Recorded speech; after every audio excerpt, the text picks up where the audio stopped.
Yo, what's up, guys? This is the first video after my surgery. So I'm like a week out of surgery. Yeah, a week exactly. So I'm gonna let you know what happened. In this video, I'm gonna let you know about what happened leading up to the surgery and my first post-op appointment. So we're a week out. I injured my leg. So today's the 30th. I don't want to do the 23rd. Was my Okay, so I injured my foot like on the 20th, October 20th, 2025. Injured my left knee, my patellar tendon ruptured when I was playing basketball. So I went to the ER after that. The ambulance came, took me to the ER. Went to the ER, they did the x-rays, they let me know it was a ruptured patellar tendon. Went home that same night with a brace and some crutches, and they gave me like an oxycodone. Went home, called the doctor they referred me to, Dr. Parker, out here in Denver, Colorado.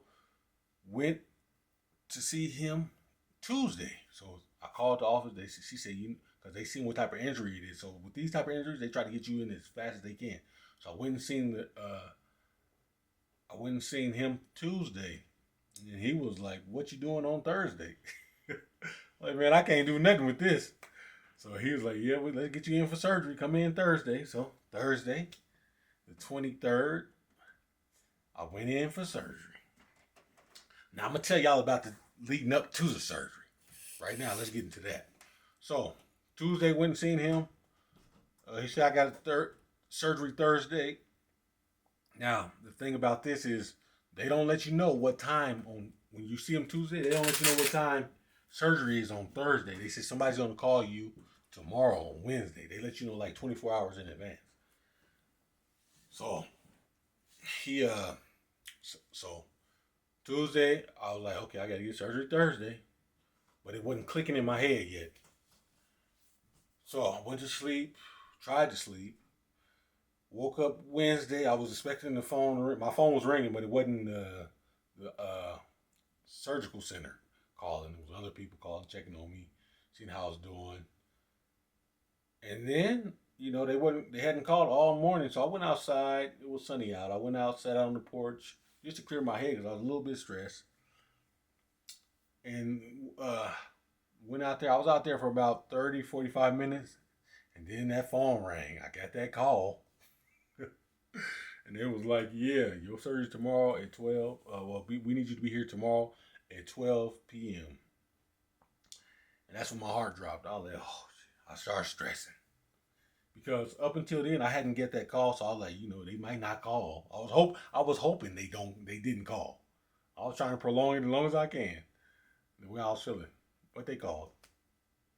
And all that night, I couldn't sleep. I don't think I ate nothing because I did eat something. I ate something like at 11:45, right before the cutout. Because at 12 a.m., you can't eat or drink no more until until you get out of surgery. So I did do that. Didn't eat or drink after 12 a.m. But I didn't sleep much either. I was trying to sleep, but I couldn't sleep. Knew I had to go to surgery, so I couldn't sleep at all. I probably slept like 2 or 3 times for like 1.5 hours. Not much at all. Just like, man, that night before. So I was just like, for me, it was like the death penalty, like the execution. So, I woke up, took my shower. We went to the doctor, the surgical center. They gave me some paperwork to fill out. I took my time. I didn't rush because I was not in a rush to get back there. Like the feeling that was going through me because I'd never been through this situation ever in my life. Never had surgery on my limbs or anything. I had a cyst removal on my head before, but they didn't put me under general anesthesia. So I was nervous and scared. So did my paperwork, gave it to the people. I waited a little bit. Then my nurse came in. She took me back, checked my weight, asked how tall I was, and we went on back there and she got me dressed out. She got me dressed out. Once I was dressed out, I'm sorry that this. Hold on, let me. Once I was dressed out, she, I had to put on these compression, socks. They're for the blood clots and stuff. So I had to put those on. She dressed me out, made me put on those, put on my socks, put on the gown, and then she stuck me with the IV. Now, normally I'm not a fan of needles or IVs, none of that. I don't know. Since I was a boy, I haven't been a fan. But I didn't care. I was like, you know what? Come on, let's do it. Because I'm about to go through something worse than this IV. So come on. Let's get it in. So she did that. I didn't flinch. It was just, whatever it is, it was what it was. She stuck me. After that, she told me that the doctor would be, she told me that I had to wait 30 minutes and I'll go in the back. So I sat there and I waited. I think I called my son. My daughter was at school. I ain't talked to her. I called my son, let them know I was going in, him and his mom. Let them know I was going in. My dad called me. Man, I almost cried. He called, check on me, see how I was doing. I told him it was going down. He wasn't negative about it. He was cool. Then my other friend, he called me. And I was just smiling. Because he didn't know. He don't know what happened. He didn't know what happened. But I let him know I was in the hospital. He seen the bed. He's like, where you at? I'm in the hospital, man. So I told him what was going on, and I had to get off the phone with him fast because he likes to stay negative, and I can't do that. So anyway, hung up with him. Then, I had my curtain closed, and I seen some feet walking past, and finally the doctor came to my cell. And then came to talk to me and let me know what's going to go on. I told him I was scared, nervous, because I'd never been through nothing like this before. And he's like, you see me, I'm cool, calm, and collected, because I know it's going to go well. I do this. So I was like, yeah, all right, dog, let's go. You got it. Take care of me. So he came back there. The lady who was going to do the anesthesia came. All the nurses that's going to be in, well, not all of them. A few of the nurses and doctors that was going to be in there at the same time as him came to introduce themselves, let me know what they do and how we're going to go about stuff. And then I had to fill out some paperwork with the anesthesia lady, and I think with the doctor as well. And then they took me on back. They wheeled me back, and I was nervous, but I had to get it. I had to get it done. Like, it's just the fear of the unknown. You don't know what to expect. You don't know what's going to happen because you've never been through this before. So for you guys who've never been through a surgery like this before, I'm making this video especially for you guys. Even for the ones who've never ruptured a patellar tendon, I'm making this for you guys. Let you know that you're not alone, and what you're going through, you're not alone. And somebody probably has it worse than you. So we went on back there. They took me from the bed that I was in, and they helped me get into the operation bed. The anesthesia lady, when she was in there with me, she had told me what was going to happen. So they was going to put some medicine in my IV, make me sleepy. Then they was going to stick me with a nerve blocker in my hip or in my quad. I think, yeah, they hit me like right in the hip, where the hip and quad meet. They hit me right there. She's like, okay, we're going to put the medicine. Now you're going to feel sleepy. I was like, all right. I felt a little sleepy there. She stuck me with that thing. I was like, oh. I felt it. You know what I mean? But it wasn't that bad. I felt a little pinch. They stuck me with that. They might have stuck me 2 times. I don't know. They stuck me with that. And then after that, I was out. Don't remember nothing else. I probably was about 10, 20 seconds after she said, you going to feel sleepy. I was gone.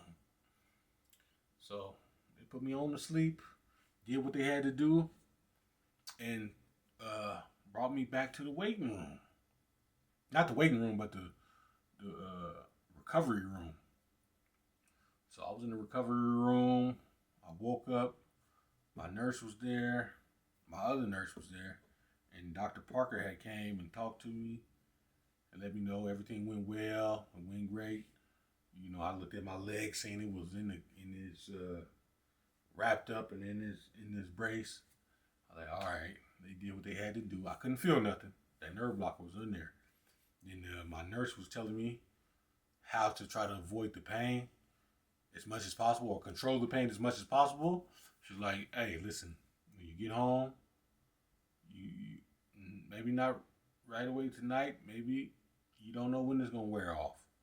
But when it does start to wear off, start taking that medicine. That way you can control the pain before it's already there. Because once the pain is already there and then you try to take the medicine, it's harder to control. So she let me know that. I was like, all right. So I listened to her. Got home, and the nerve blocker the first night, I was cool. Nerve blocker, man, I didn't feel nothing. I'm like, what? This is what surgery is? Man, listen, I shouldn't be scared. And then 24 hours later, that joker started to wear off. Once it wore off, oh shit, it's going down. I started taking my medicine. I had got some medicine from the ER, and I was taking that.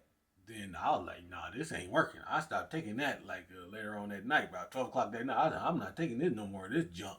Give me the one Dr. Parker gave me. I started taking that. It kind of helped me sleep and you know, function. But the thing is, when you get that pain, you don't want to move, because anytime you move, it's like it tweaks a nerve. So I started taking that medicine, and my advice for you guys, get you some ibuprofen and Tylenol, as well as that medicine that they prescribed you, because you're going to need it. I was taking Tylenol and the oxycodone. They gave me some oxycodone. I was taking that and the Tylenol the first 48 hours. That's when I was feeling the most pain. Then it started to wear off. Things started to get better. I'm like, oh, man, glad I made it through that. You know, you'll see how strong you are. Once you make it through that, you'll be proud of yourself. Yeah, I made it through that. Even when the pain was hitting me, like the 24 hours, 48 hours, I was taking it, but I had a smile on my face. Like, I got to go through it. Let's go, because it ain't going to last forever. So get through that, and then things start to get better. It gets better. After those first 48 hours, it gets better, guys. I'm just letting you know. I'm a week out of surgery, and let's just let you guys know it gets better. So after that Monday, so I did surgery Thursday. That Monday, I had my first appointment at the doctor. First post-op appointment. And, you know, they just looked at my wounds. Everything went well. And that was that first week leading up to my first post-op appointment. Everything that happened. If you guys have any questions, ask me down in the comment section. I will let you know what's going on. I'm gonna keep you guys updated. I have 2 videos to put up. I'm gonna put up that one about when I was in before the operation. I made a video for you guys, so I'm gonna put that up. I'm gonna put this one up, and my next video is gonna be about my first physical therapy, which I did today. So a week after surgery, I had my first physical therapy appointment, and everything went well. But I'll give y'all a video on what we did and everything on my next video. See y'all in the next one.